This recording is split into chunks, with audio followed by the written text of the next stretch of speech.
Assalamualaikum warahmatullahi wabarakatuh. Hai, perkenalkan nama saya Puspita Tiasa Putri dari kelas 7A IP.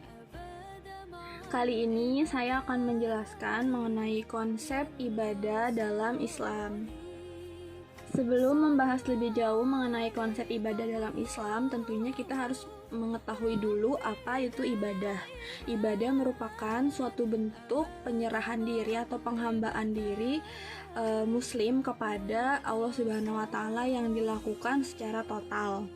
Nah, ibadah juga dapat diartikan bahwa segala perbuatan baik yang kita lakukan jika diniatkan hanya kepada Allah Subhanahu wa Ta'ala itu bisa bernilai sebagai bentuk ibadah. Seperti contohnya ketika kita makan dan kita membaca doa makan lalu diniatkan untuk Allah Subhanahu wa Ta'ala, maka itu bisa menjadi ibadah.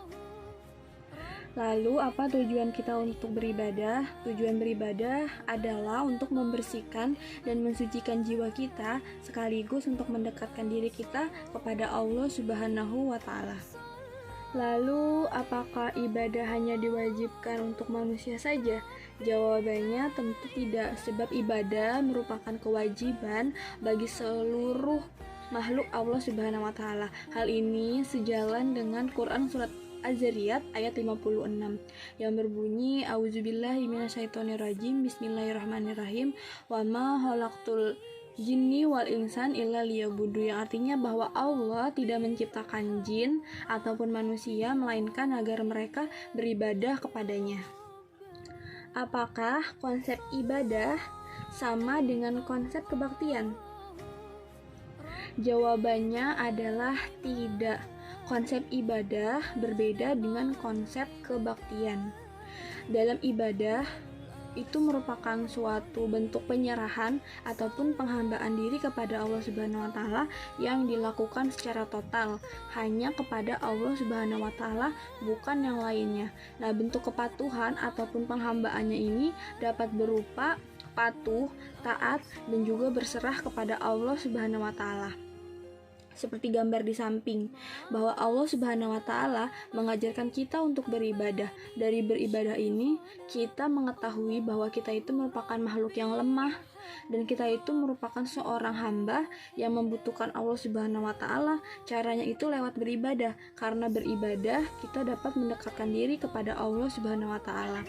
Hal ini sejalan dengan Quran surat Al-An'am ayat 162 yang berbunyi A'udzubillahi minasyaitonirrajim Bismillahirrahmanirrahim Qul inna sholati wa nusuki wa mayaya wa mamati lillahi rabbil alamin, yang artinya bahwa katakanlah Muhammad bahwa sholatku, ibadahku, matiku, dan hidupku hanya untuk Allah, Tuhan semesta alam.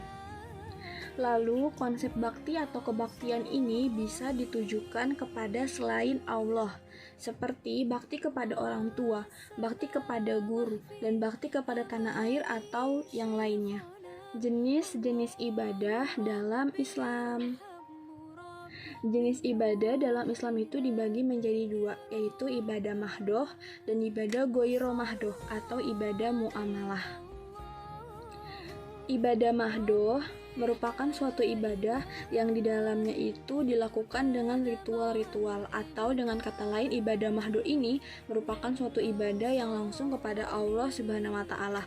Hubungannya atau hablu minallah seperti sholat, puasa, zakat, dan sebagainya.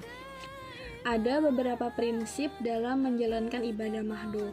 Di antaranya bahwa ibadah mahdoh itu dilakukan harus sesuai dengan dalil ataupun perintah dari Allah Subhanahu wa Ta'ala. Nah, ibadah mahdoh ini harus dijalankan juga sesuai dengan tata cara yang telah dicontohkan oleh Rasulullah SAW.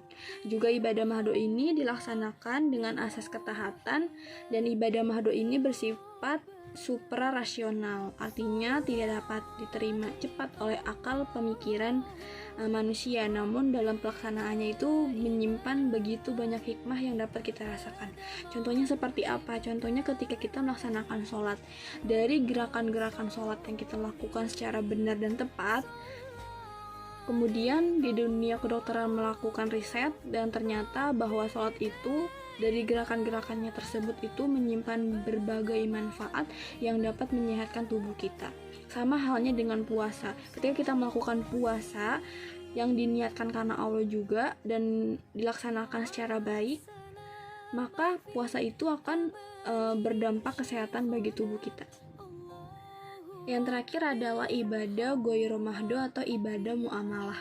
Ibadah ghoiro mahdo atau ibadah muamalah ini merupakan suatu bentuk ibadah di mana merupakan suatu bentuk penyerahan diri kepada Allah Subhanahu wa taala yang dilakukan dengan cara berbuat baik kepada sesama makhluk Allah Subhanahu wa taala.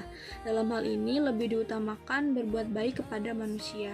Namun kita tidak boleh melupakan untuk berbuat baik kepada sesama makhluk Allah yang lainnya. Atau dengan kata lain, ibadah ghoiro mahdo ini atau ibadah muamalah ini lebih menekankan kepada ibadah hablu minanas. Nah, ada beberapa prinsip yang harus diperhatikan juga ketika melakukan ibadah ghoiro mahdo atau muamalah.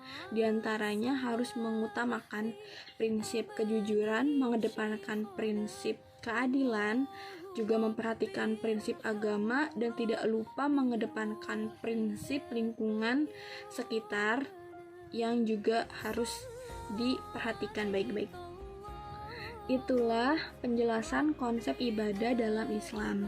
Sebagai seorang muslim, tentunya kita harus senantiasa beribadah kepada Allah Subhanahu wa taala, melakukan segala sesuatu diniatkan hanya untuk Allah Subhanahu wa taala, baik itu ibadah mahdoh maupun ibadah ghoiro mahdoh.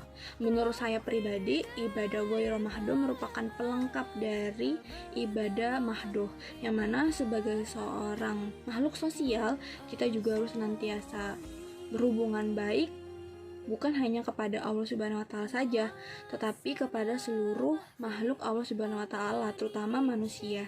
Sekian penjelasan dari saya, kurang lebihnya mohon maaf. Wassalamualaikum warahmatullahi wabarakatuh.